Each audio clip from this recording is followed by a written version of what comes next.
नमस्कार, मी सोनालीज किचनमध्ये आपलं स्वागत आहे।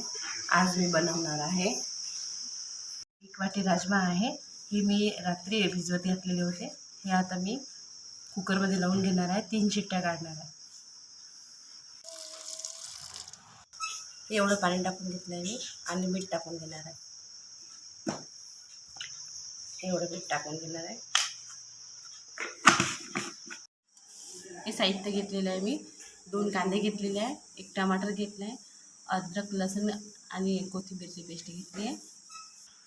तर अशा तऱ्हेने मी कुकरमध्ये शिजवून घेतलेलं आहे।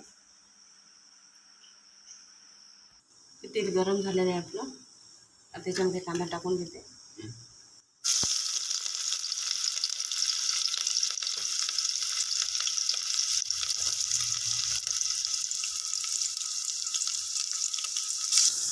हे लालसर झाला पाहिजे कांदा। त्याच्यानंतर आपण हे आलं लसूण आणि कोथिंबीरची पेस्ट टाकायला।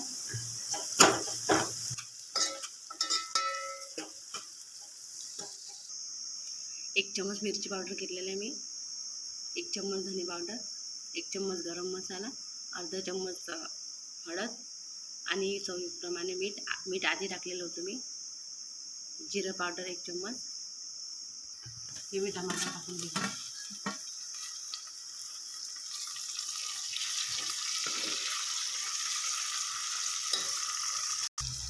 हे टमाटर वितळलेले आहे, बघू शकता तुम्ही। आता हा मसाला टाकून घ्यायचा।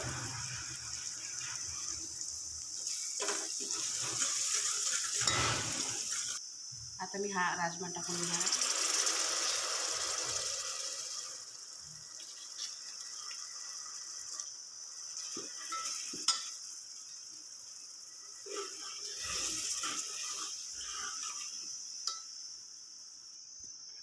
हे जे आधीचं पाणी होतं कुकरमधलं ते टाकून घेतलेलं मी याच्यामध्ये। हे बघा, अशी उकळी काढून घ्यायची आणि आपण गॅस बंद करणार आहे। अशा प्रकारे हा राजमा तयार झालेला आहे। आवडला असेल तर लाईक करा, शेअर करा आणि सबस्क्राईब करा। धन्यवाद।